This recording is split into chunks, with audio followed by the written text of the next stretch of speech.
Hi folks, I hope that this video finds you well today. Today we're going to be learning about derivatives of exponentials and logs.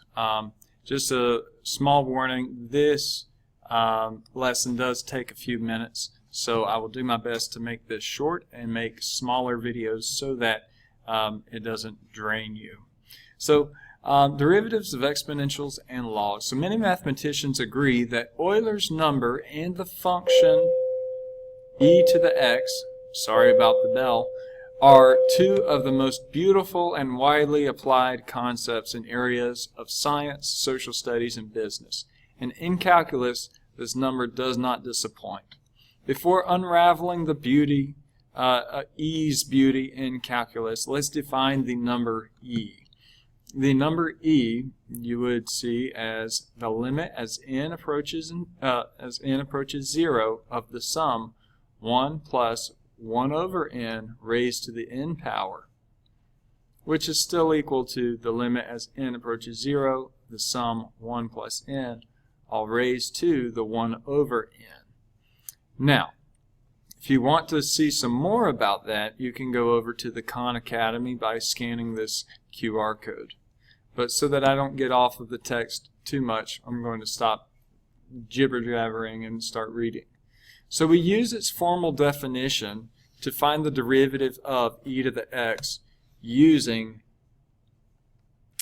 the definition of derivative. Okay, now we did that with sine and cosine in a previous lesson, but we're not going to do that with the number with finding the derivative of e to the x, because the process is a little cumbersome. So we won't spend time in class going over it, or even in this video going over it. Okay? So for convenience and time's sake, we're going to explore the derivative of f of x equals e to the x, by using a graph to display it. So let's take a look at the Desmos graphing calculator.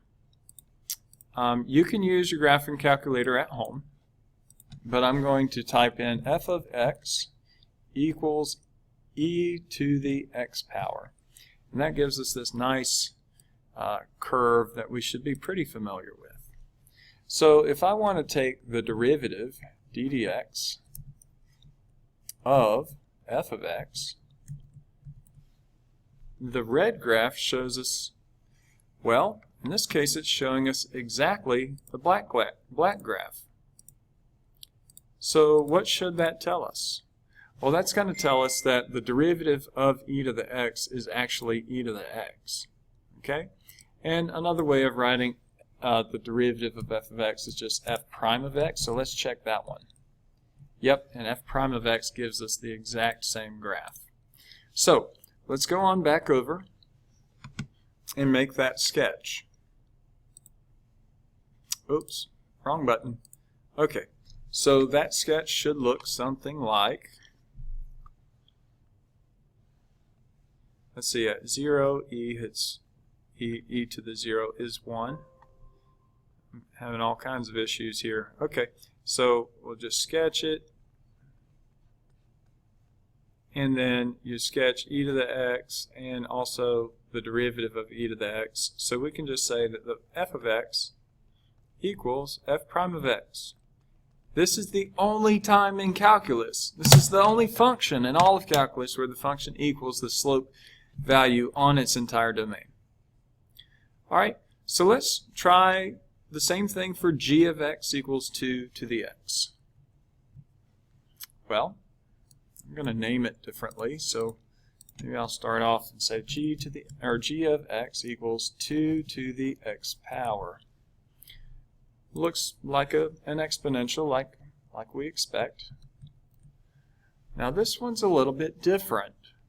You notice that it's not the exact same graph. The y-intercept is a little bit lower, and it tends to grow slower. Okay, so let's sketch that. Let's see here. We have a y-axis and an x-axis. and g equals 2 to the 0. 2 to the 0 would be 1, so that hits. Let's do this black graph. Maybe I can have two different colors on this one. This one is g of x, and then g prime, maybe I can do that one in green, and we said that they look like they're about the same, but then the y-intercept was lower, and so this would be g prime of x. So get your sketch in there. So hopefully you noticed that the graphs are not identical. I'm sure you did, right? An exponential of any base can be found in a similar way. I should have said the derivative of an exponential. So what I'm trying to say there is that if I had a function f of x is equals 10 to the x, then its derivative is found by doing 10 to the x times the natural log of 10. All right? Now you might be wondering, well, if it's true for 2 and 10, then why wasn't it true for e? Well, let's go back to e to the x. Well, in that last problem, f of x is e to the x, and we want to find the derivative. So f prime of x is, we should say it's e to the x times the natural log of x. Natural log of e. Ah, that's the issue. Okay, well, natural log of e is just 1. So e to the x times 1 is going to just be e to the x every time.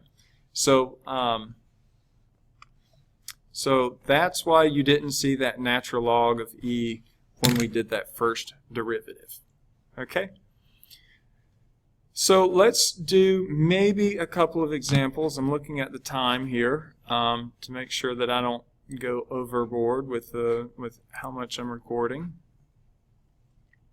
Well, I am recording, right? Okay, so we have a couple of examples here, and they should follow suit. Okay, so f prime, let's see, f prime of x. Well, this first one is an exponential with a different base, so it's just going to be 10 to the x ln 10. And this second term is also an exponential, so we're just going to say e to the x. Now you could write ln e, but then you'd have to write another line without the ln e, because ln e will just cancel out. All right, so let's walk to the next example. Well, f prime of x. Okay, well, in this case, we have an exponential function, we have a power function, and we also have a trig function. So we're actually going to be using 3 different derivative rules in the same problem. Okay? So the exponential rule says that the f prime is e to the x. But the power rule says that I have to do minus 2x, because the power drops out in front and we decrease the exponent by 1.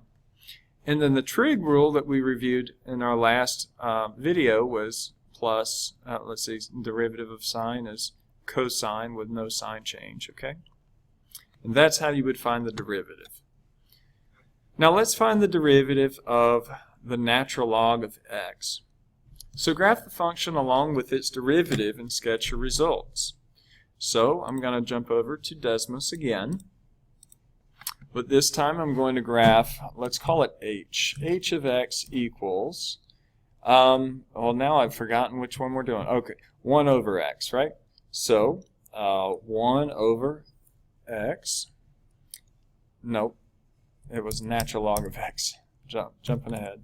Okay, so this time we're going to take the derivative of natural log x. Well, in Desmos it makes it really pretty simple. You just type in h prime x. Now in your notes you would probably just do math 8. In the graph you would go to y2 and push in math 8. Okay, so what I'm seeing is that this thing, this h prime of x, looks like a familiar function but only the right side of it. So anyway, let's get this sketch going. H of ln x intersects at 1, 0, and h prime of x intersects, well, it hits the point 1, 1, as you can see displayed there. Okay, so let's go back over to our notes and draw that sketch.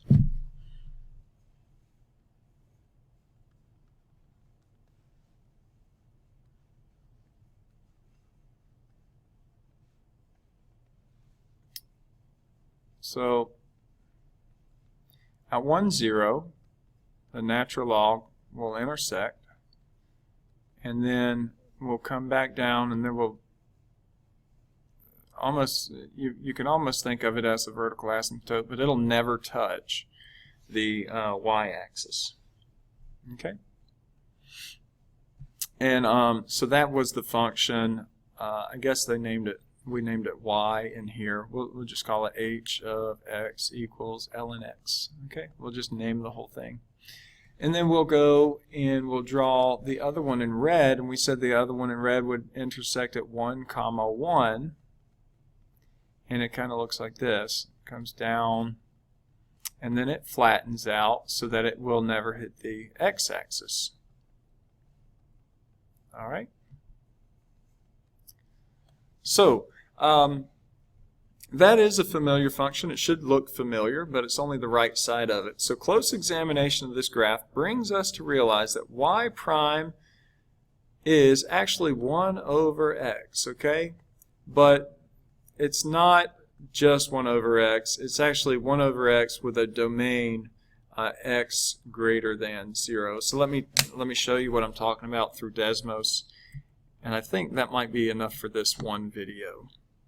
So when we go over to Desmos and we go and type in, well, you see h prime. So let me do this. Let's say, just define a different function. Y equals 1 over x. Okay, so y equals 1 over x. There it is. But if I want to restrict the domain a bit, I could say x is greater than 0. And when you take a look at that, you'll notice that that was exactly the same thing that I had for h prime. Okay? And let's just prove it to ourselves just so that it's not even just a little bit off.